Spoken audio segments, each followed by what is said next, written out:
Welcome back, everybody. From the race for the White House to the latest on a possible treatment for the coronavirus, it has certainly been another busy day at the end of another busy week in Washington. Face the Nation moderator Margaret Brennan is joining us live right now to talk about some of the big stories. Margaret, it's hard to narrow these big stories down because every day there are several, but I guess we'll start with some good news we got about the trial of this drug, remdesivir. I hope I'm saying it correctly. We understand it got some preliminary approval as a treatment for the coronavirus. This seems to be a lot of good news, right?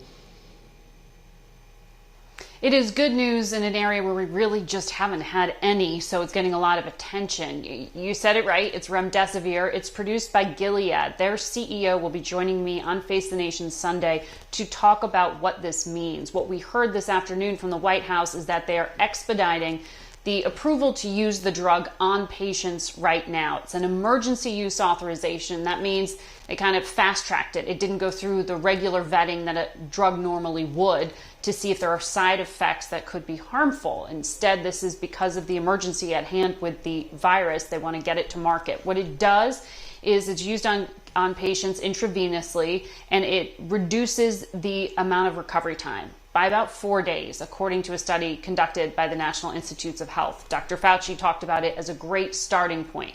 It doesn't stop you from getting the virus. It doesn't cure you of the virus, but it shortens the amount of recovery time.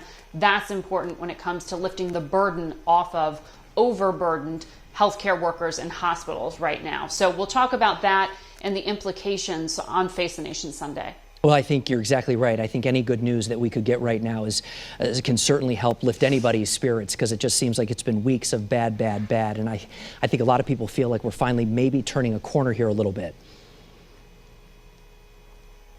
Well, that is certainly what so many people hope, both for their own health, mental and physical, and for their kitchen table. The economics of this are incredibly painful, and we'll be talking about that as well with the president of the Atlanta Federal Reserve.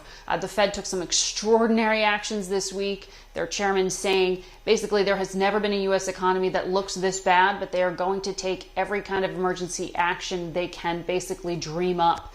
Lots of new loan programs and the like, lending facilities for local governments, for businesses. So there are some emergency actions underway, but for many small businesses, help can't come soon enough. We're also going to speak to the CEO of Southwest Airlines on Face the Nation Sunday, because so much of this comes back to consumer confidence. When will you feel safe to get on a plane again?